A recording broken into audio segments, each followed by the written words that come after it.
கர்த்தருடைய பரிசுத்த நாமத்திற்கு மகிமை உண்டாகட்டும்.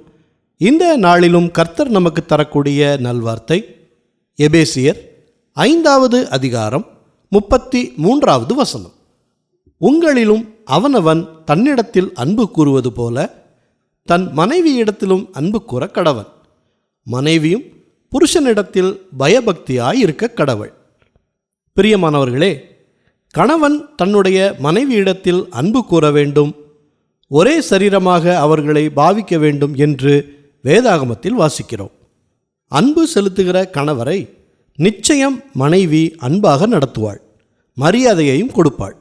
குடும்பத்தில் அன்பு செலுத்தாமல், பிள்ளைகள் மீது அக்கறை கொள்ளாமல், சதா வேலை வேலை என்று ஓடிக்கொண்டு உங்களுக்குத்தானே சம்பாதிக்கிறேன், உங்களுக்காகத்தானே என் வாழ்க்கையை தியாகம் செய்கிறேன் என்றெல்லாம் வசனம் பேசுகிற ஆண்களை எனக்கு தெரியும்.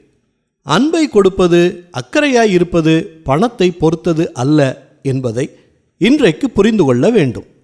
அது கணவரோ இல்லை மனைவியோ ஒருவரை ஒருவர் அன்பு செலுத்தி அவர்களுக்கு நேரத்தை கொடுத்து கர்த்தர் சொல்லுகிற வசனத்தின்படி ஒரு மனதோடு வாழும்போது அந்த குடும்பம் ஒரு குட்டி பரலோகமாக மாறும்.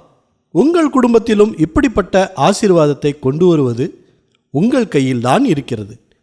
அன்போடு நடப்போம், ஆண்டவரின் ஆசீர்வாதத்தை பெற்றுக்கொள்வோம். ஜெபிக்கலாமா? நல்ல தகப்பனே, இந்த நல்வார்த்தையை தந்ததற்காக நன்றி செலுத்துகிறோம். இன்றைய நாளிலும் குடும்பத்தில் சமாதானத்தை கெடுக்கிற சாத்தானின் தந்திரங்களை இயேசுவின் நாமத்தினால் அப்புறப்படுத்துகிறோம்.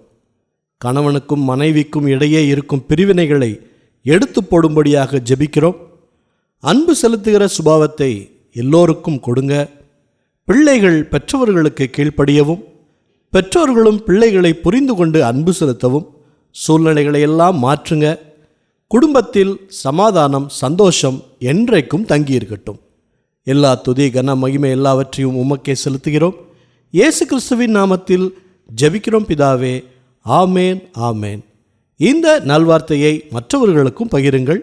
மற்றவர்களுக்கும் கர்த்தருடைய ஆசீர்வாதம் கிடைக்கட்டும். கர்த்தர் உங்களையும் உங்கள் குடும்பத்தாரையும் சந்தோஷம், சமாதானத்தோடு நடத்துவாராக. ஆமேன்.